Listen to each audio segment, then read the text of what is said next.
नमस्कार, आप देख रहे हैं यू न्यूज यूपी और मैं हूं राहुल सिंह। यूपी गुनाह में गुनाह की एक और सच्ची सनसनीखेज खबर लेकर मैं आपके सामने हाजिर हूं। ये हमारी खबर जो है यूपी के अमरोहा जिले की है, जहां पर रिश्तों को शर्मसार कर देने वाली ये घटना, ये वारदात जो है घटी है। यहाँ पर एक पत्नी ने अपने प्रेमी के साथ मिलकर अपने पति को बड़ी ही बेदर्दी से पहले मौत के घाट उतारा, फिर दोनों ने मिलकर बड़ी ही चालाकी दिखाते हुए इस हत्याकांड को एक हादसे में बदलने की कोशिश की। उन्होंने पति की लाश को रेलवे ट्रैक पर रख दिया, जिससे रेलवे जो ट्रेन आए वो लाश के टुकड़े टुकड़े कर दे और सबको लगे कि ट्रेन से टक्कर से पति की मौत हो गई। साजिश बढ़िया थी, प्लान एकदम फुल प्रूफ था, लेकिन इनका राज खुल गया पोस्टमार्टम रिपोर्ट से। जब पुलिस ने शव को कब्जे में लेकर पोस्टमार्टम किया तो पुलिस को पोस्टमार्टम रिपोर्ट से पता चला कि जो बॉडी थी उसकी हत्या पहले ही हो चुकी थी, गला घोटकर हत्या की गई थी। वहीं पुलिस ने जब पत्नी को इस बारे में सब कुछ सूचना दी तो पत्नी दहाड़े मार मार कर रोती रही। पत्नी हादसे का ही पूरा ढोंग रचती रही। फिर पुलिस ने जब पूरे मामले की जांच पड़ताल की तो पत्नी के प्रेम प्रसंग की कहानी सबके सामने आ गई। पुलिस ने महज 22 घंटे के अंदर आरोपी पत्नी और उसके प्रेमी को गिरफ्तार कर इस हत्याकांड का सनसनीखेज खुलासा किया तो सब दंग रह गए। तब हैरान थे कि जो पत्नी कुछ देर पहले तक पति की लाश पर दहाड़े मार मार कर रो रही थी, असल में उसी ने ये पूरा खेल रचा था। क्या है ये पूरी कहानी, कैसे इनका प्रेम प्रसंग की बात जो है वो हुआ, क्या शादी के बाद पहले प्रेम था। तो हमारे उसमें आपने टाइटल में देखा होगा 6 साल की शादी और 11 साल का प्रेम संबंध। ये कैसे सिस्टम है? क्या शादी से पहले का प्रेम संबंध है जो अब तक लगातार चला रहा है? 6 साल तक कैसे पति को अपनी पत्नी की इस बेवफाई के बारे में आखिर पता नहीं चला? वहीं पत्नी शादी के बाद भी क्यों अपने प्रेमी से संबंध तोड़ नहीं पाए? 2 बच्चों की मां बनने के बाद भी क्यों उसे अपने पति पर तरस नहीं आया? क्यों उसने अपने पति से वफा नहीं निभाई? क्यों उसने 2 बच्चों के जो पिता का हाथ है उनके सिर से खींच लिया? इस पूरी वारदात को हम सिलसिलेवार तरीके से बताएंगे। उससे पहले एक छोटी सी अपील, अगर आपको हमारी खबरें अच्छी लगती हैं और आपको लगता है कि हम सही तरीके से खबरें दिखा रहे हैं और आप हमें किसी तौर पर आर्थिक तौर पर सपोर्ट करना चाहते हैं, जैसे हमारे इन दर्शकों ने किया है। मोती ज्वेलर्स ने हमें 700 रुपीज भेजे हैं, विशाल कुमार जी ने हमें 1050 रुपये भेजे, वहीं रोहन ने हमें 300 रुपीज भेजे। हम इन सभी के बहुत बहुत आभारी हैं। इसी आप अपना सहयोग देते रहें ताकि हम और आगे बढ़ते रहें। अगर आप भी हमें देना अपना आर्थिक सहयोग अपने सामर्थ्य अनुसार, अपनी क्षमता अनुसार देना चाहते हैं, अगर ठीक लगता है कि आपको लगता है हम सही तरीके से काम करें तो आप कीजिएगा। हमारा फोन पे नंबर स्क्रीन पर फ्लैश हो रहा है, इस पर आप हमें मदद कर सकते हैं, हम आपके आभारी रहेंगे। चलिए अब खबर पर आते हैं। स्क्रीन पर आपको लाल साड़ी, लाल जो कहें शॉल ओढ़े महिला दिख रही है। उसके बगल में खड़ा है एक लंबी बालों वाला, लंबे बाल लिए जटाएं झुलफे हिलाता हुआ एक उसका प्रेमी। इन दोनों ने मिलकर एक ऐसी खूनी साजिश को अंजाम दिया जिसको जब सच सामने आया तो सब लोग हैरान रहे। अमरोहा पुलिस ने इनकी पूरी साजिश महज 22 घंटे में बेनकाब कर दी। उन्होंने जो है इस महिला ने, जो अब शर्म से अपना मुंह छुपा रही है, तब इसे शर्म नहीं आई जब इसने अपने प्रेमी के साथ रंगरलियां मनाई। ठीक है, जब पति को उन रंगरलियों के बारे में पता चला तो अपने पति से माफी मांगने के बजाय उसे ही हमेशा के लिए रास्ते से इन दोनों ने मिलकर हटा दिया। चलिए पूरी खबर हम आपको बताते हैं। अमरोहा जिले का मंडी धनौरा क्षेत्र है। यहाँ का मोहल्ला है अट्टा। इसी अट्टा मोहल्ले के रहने वाला था टिंकू। टिंकू बताते हैं प्राइवेट नौकरी कर अपने परिवार का पालन पोषण करता था। टिंकू की शादी साल 2020 में जो है संगीता के साथ हुई थी, यानी शादी को करीब करीब 6 साल हो चुके थे। उनके 2 बच्चे हैं। टिंकू के हिसाब से वो अपने परिवार का अच्छे तरीके से पालन पोषण कर रहा था, जो कुछ जरूरत थी सब निकालता था और वो अपनी पत्नी और बच्चों से बहुत प्यार करता था। सब कुछ ठीक ठाक चल रहा था, लेकिन ये सिर्फ टिंकू की नजर में चल रहा था। उसकी पत्नी का क्या अंदर से मन है इसके बारे में टिंकू को भी नहीं पता था। उसकी पत्नी उसके पीठ के पीछे क्या गुल खिला रही है ये भी टिंकू को नहीं पता था। बताते हैं कि अचानक इसी महीने की 14 जनवरी को जो है सुबह 112 नंबर डायल पर पुलिस को सूचना मिली कि नौगवा रेलवे फाटक के पास जो है धनौरा की रेलवे क्रॉसिंग जो है वहां पर एक आदमी की लाश पड़ी हुई। पुलिस की टीम तुरंत पहुंचती है, लाश को कब्जे में लेती है। छत विक्षत हालत में लाश होती है ट्रेन, क्योंकि ट्रेन कई बार वहां से गुजरती है तो ट्रेन जाहिर सी बात है लाश के टुकड़े टुकड़े हुए पड़े थे। पुलिस उन टुकड़ों को समेटती है, खून से लथपथ लाश को लेकर पोस्टमार्टम हाउस आती है। सबसे पहले उस लाश की पहचान करने की कोशिश की जाती है कि आखिर ये लाश है किसकी। पुलिस जो है उसके पास से मिले कागज पत्र के आधार पर पहचान कर लेती है कि ये जो लाश है ये टिंकू नाम के शख्स की है। पुलिस टिंकू के घर वालों जो उनकी पत्नी है उनसे संपर्क करती है। टिंकू की पत्नी संगीता उन्हें बताती है कि आपके पति के जो है लाश हमें यहाँ धनौरा रेलवे ट्रैक पर मिला है। पुलिस तुरंत ही संगीता रोते धोते हुए अपने बच्चों के साथ पोस्टमार्टम हाउस पहुंचती है। वहां उसका रोना धोना देखकर सबकी आंखें नम हो जाती हैं। दो छोटे छोटे बच्चे लिए हुए संगीता जिस तरह से रो रही थी, सबको लग रहा था कि इसके ऊपर तो मानो पहाड़ ही टूट पड़ा है। दुख हमदर्दी होनी भी चाहिए, सब हमदर्दी दिखा रहे थे। इस दौरान पुलिस ने औपचारिकताएं पूरी करने के लिए शुरुआत में पुलिस को भी लगा, क्योंकि इससे पूछा गया कि क्या आपको लगता है क्या कैसे हुआ, तो इसने संगीता ने बताया कि दरअसल टिंकू जो है शराब पीने का थोड़ा आदी था। अक्सर वो काम से जब लौटता था शराब वराब पीता था। 13 तारीख को रात भी बताते हैं वो शराब घर से निकला, शायद शराब वराब पीते हुए वो रेलवे ट्रैक पर कैसे पहुंच गया होगा और नशे की हालत में उसके साथ क्या हुआ, हो सकता है वो किसी चपेट में आ गया जिससे ये हादसा हुआ। पुलिस को भी लगा कि संगीता की बात में दम है, नशे में अक्सर आदमी इस तरह के सुनसान इलाकों में जाता है और हो सकता हो उसके यही हो गया हो। लिहाजा फिर भी औपचारिकता के तौर पर पुलिस ने शव को पोस्टमार्टम के लिए भेजा। पुलिस ने पोस्टमार्टम के बाद शव को संगीता को सौंप दिया। इधर शाम को जब पोस्टमार्टम रिपोर्ट आई, पुलिस ने उस पोस्टमार्टम रिपोर्ट को पढ़ा तो उनके खुश हो गए। पोस्टमार्टम रिपोर्ट में मौत की वजह ट्रेन से टक्कर नहीं या ट्रेन से कटकर नहीं, बल्कि ट्रेन की जो मौत की वजह थी वो गला दबाकर हत्या के बाद सामने, यानी ट्रेन से टक्कर से पहले ही टिंकू की मौत या कहीं हत्या हो चुकी। अब पुलिस का दिमाग घूम गया कि आखिर ये कैसे हुआ। इसके बाद पुलिस फिर पूरे मामले की बिना संगीता को कुछ इंफॉर्मेशन लगे हुए जांच शुरू कर देती है। संगीता को यह हुआ कि पुलिस ने उसकी बातों पर यकीन, तो उसने पुलिस को पट्टी पढ़ाई, पुलिस मान चुकी, तभी उसने पुलिस ने इनको सौंप दिया ताकि ये अपना अंतिम संस्कार वगैरह करे। ये सब इसमें लगी रही। इधर पुलिस ने जांच पड़ताल शुरू की, आस पड़ोस के लोगों से पूछताछ की और टिंकू के घर वालों से पूछताछ की। के साथ ही कॉल रिकॉर्ड्स वगैरह डिटेल निकाले, सीसीटीवी फुटेज खंगाले।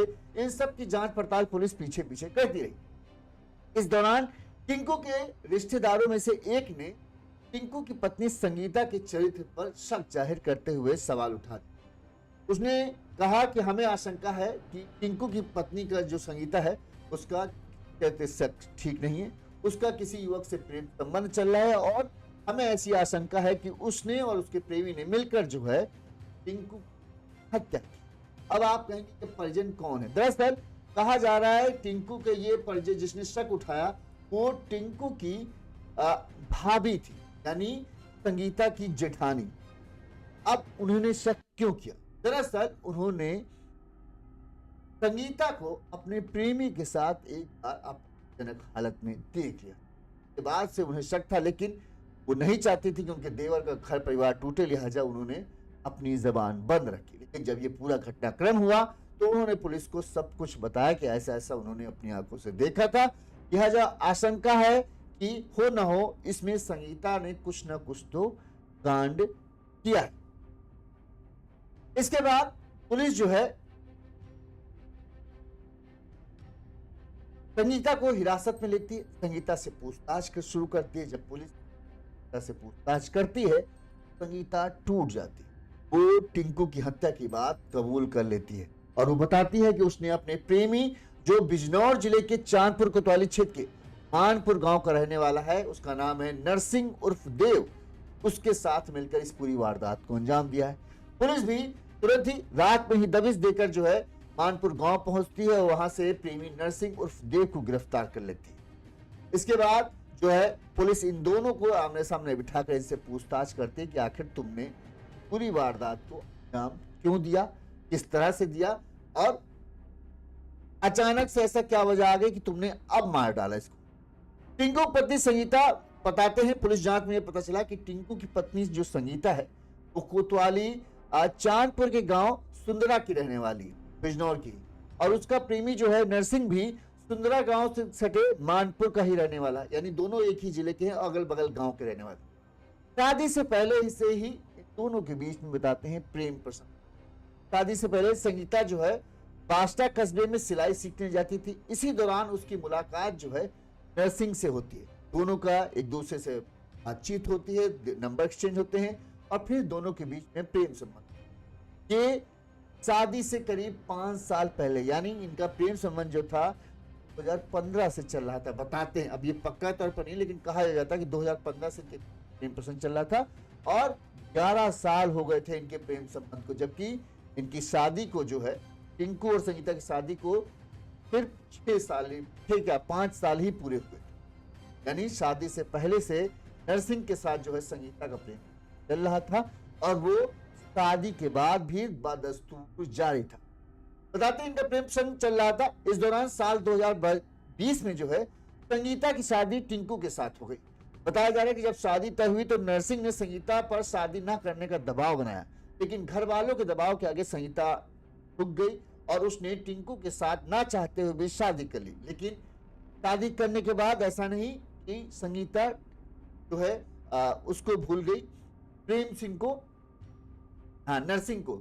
नरसिंह को भूल नहीं गई और उसने अपना बदस्तूर जो है नरसिंह संपर्क साधे रखा और उसका चलता रहा। फिर शादी के 5-5.5 साल हो रहे हैं, लेकिन इस दौरान उसने इतनी चालाकी से काम लिया कि टिंकू को कतई भी इस प्रेम संबंध के बारे में शक नहीं होने दिया। जब अक्सर टिंकू अपने काम पर चला जाता था तब ये जो है नरसिंह से मिलती थी, नरसिंह घर भी बुलाती थी और नरसिंह घर आते थे। फिर यहाँ पर दोनों की प्रेम लीलाएं चलती थी और किसी को इसकी भनक तक नहीं लगती थी। 5-5.5 साल ये बड़े ही आराम से इनका ये प्रेम संबंध चलता आ रहा था और टिंकू भी अपनी पत्नी पर शक भी नहीं कर पाया था क्योंकि उसको कभी कभी इस बात की भनक ही नहीं लगी। अच्छा, टिंकू सिक्का क्या था, वो घर आता, थोड़ा शराब वराब पी के सो जाता, उसको इस चीज के बारे में कुछ इल्म ही नहीं था कि उसकी पीठ की जो है कि पत्नी क्या कर रही। 13 जनवरी को बताते हैं कि टिंकू चूंकि शराब पीने का आदी था, ये पुलिस को जांच में पता चला। वो अक्सर शराब पीता था लेकिन झगड़ा वगड़ा नहीं करता था, अपने परिवार का भी ध्यान रखता था और हाँ अपना ये शौक पूरा करता था। उसकी नज़र में उसकी पत्नी सबसे अच्छी थी, बच्चों का ध्यान रख रही थी, परिवार में सुख शांति थी, और क्या चाहिए।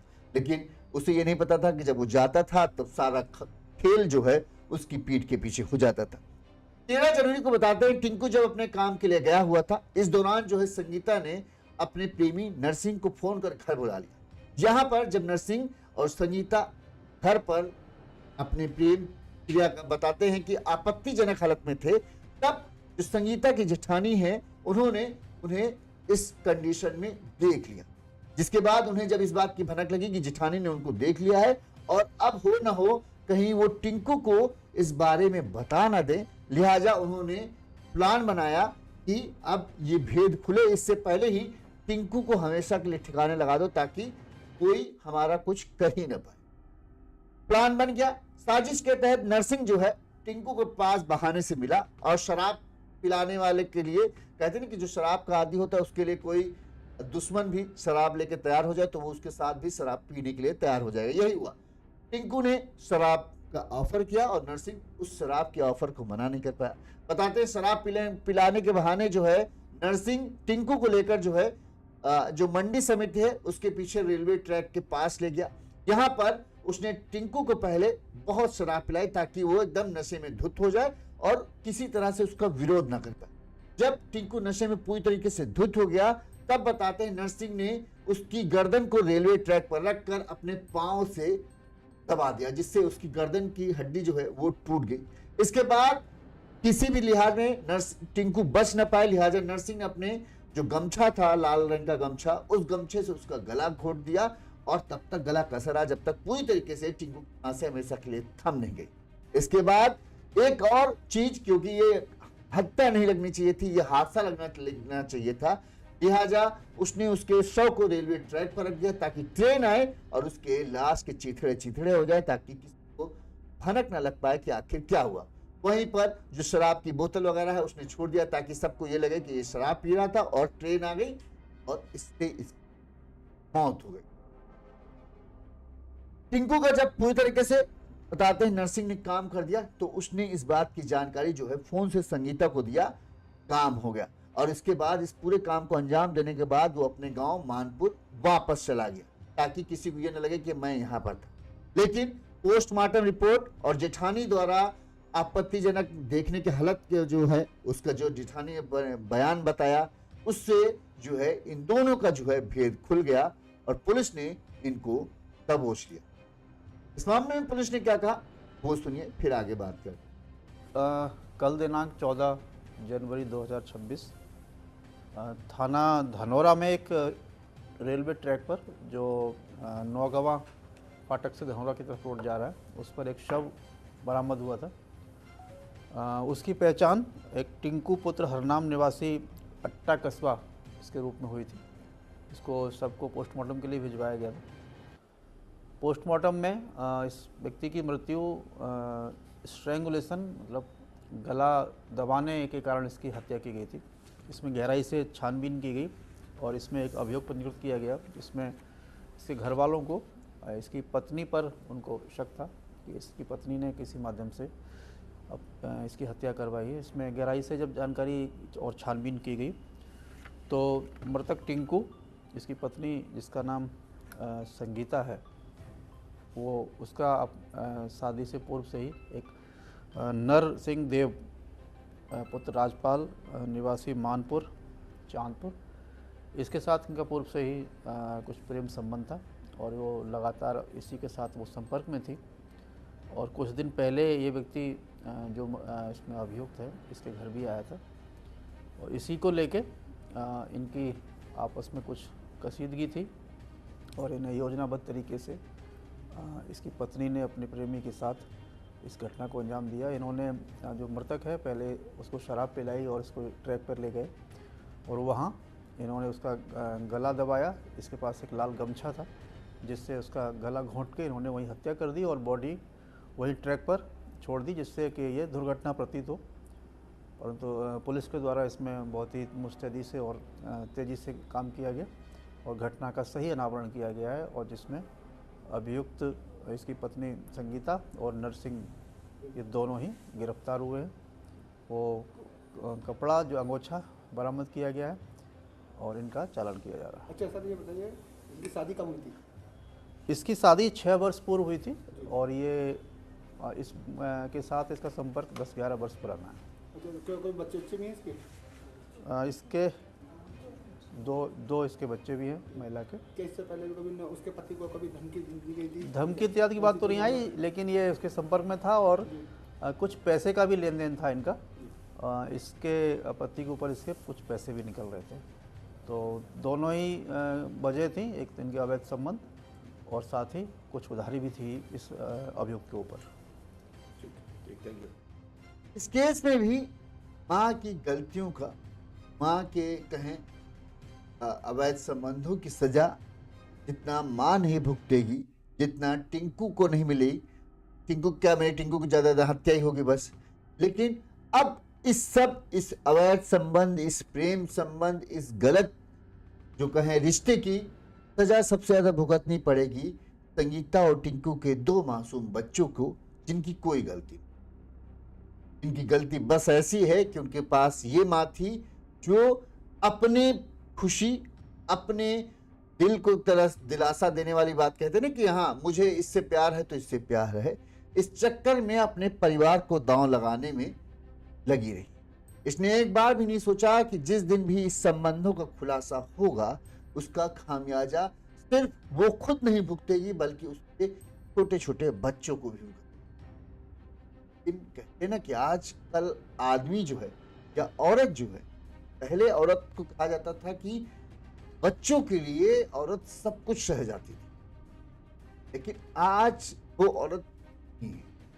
आज उसकी प्राथमिकताएं पहले हो गई का सुख पहले हो गया, बच्चों के बारे में तो बात की बात में। 6 शादी के 5 साल 5.5 साल के ऊपर हो रहा था, यानी 6 साल होने वाले थे। साल 2020 में शादी हुई, उससे चलो मान लेते हैं, अमूमन होता है, हर किसी का होता है, किसी की को शादी से पहले किसी को एक दूसरे का अच्छा लगना कोई गलत नहीं है, सबको होता है एक दूसरे। जब तुम्हारी शादी हो तब तो तुम अपने पुराने रिश्तों को खत्म करो। जब नए रिश्ते में आ गए हो तो उस रिश्ते के साथ वफादारी से चलो। अगर तुम पुराना रिश्ता रख रहे हो तो तुम ये क्या सोच रहे हो कि कभी भी तुम्हारे इस रिश्ते का जो है राज खुलेगा नहीं। और इस तरह से होता नहीं कि जब जैसे जैसे तुम इन रिश्तों को बढ़ाते चले जाते हो तुमको लगता है अच्छा हमको कोई पकड़ नहीं पाएगा, और जब तुम यही सोचने लगते हो कि हमारा राज कभी खुलेगा नहीं, उसी दिन तुमसे गलतियां होना शुरू हो जाती है। जैसा कि संगीता को लगा 4-5 साल से ये अपने पति को धोखा देने में कामयाब रही, आज तक पति को पता नहीं लग पाया। तो अब क्या इसके अंदर इतनी हिम्मत बढ़ गई कि ये पति अपने प्रेमी को जो है सीधे घर ही बुलाने लगे। लेकिन इसने ये नहीं सोचा कि जब तुम लापरवाह हो जाते हो तभी गलती। तुम अपने प्रेमी को बुला रहे हो, तुम्हारा पति भले नहीं देख रहा, लेकिन तुमने ये कैसे सोच लिया कि तो और रिश्तेदार हैं वो भी अपनी आंखें बंद किए होंगे। जिठानी ने देख लिया, खुल गया भेद। 5 साल से तुम जो मौज कर रहे थे उस सारा सब मिट्टी में मिल गया।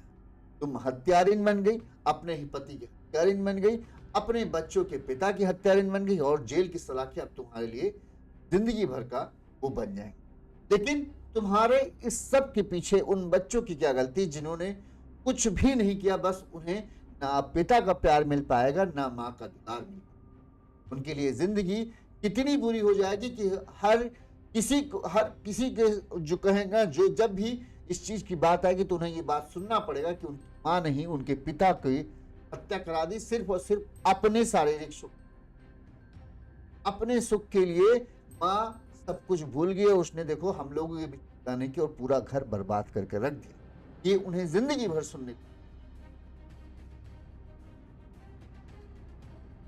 दरअसल अब एक चीज ये भी है, पहले भी रिश्ते बनते थे, शादी के बाद रिश्ते टूट जाते थे, लेकिन अब जब से ये फोन आ गया है ना, तब ये रिश्तों को टूटने भी नहीं देता। लोग चाहे अनचाहे तरीके से फोन से एक दूसरे से जुड़े रहते हैं, और फिर वो कहते हैं ना कि झुकाओ पहला प्यार ही होता है। तो वही कहानी होती है, दिल टूट जाता है, और फिर जब आप कमजोर पड़ जाते हैं वहीं आप बिखर जाते हैं। और एक बार गलती हो गई तो फिर आदमी को लगता है अरे एक बार तो हो ही गया, अब जो एक बार कत्ल की सजा है वही बार बार कत्ल की सजा है, तो करते रहो बार बार। इस खबर पर आपकी क्या राय है, हम आप हमें कमेंट करके जरूर बताइएगा। इसी तरह से की तमाम चौंका देने वाली, सच को दिखाने वाली, और आजकल का जमाना कैसे बदल रहा है, कैसे लोगों में रिश्तों से ज्यादा अपनी खुशी की क्या है प्राथमिकता बढ़ गई है, हम इसी तरह की खबरें आप तक पहुंचाते रहेंगे ताकि आप सजग रहें, सावधान रहें और अपना और अपने परिवार का ख्याल रख सकें। देखते रहिए यूट्यूब चैनल को लाइक और सब्सक्राइब जरूर कर लीजिए।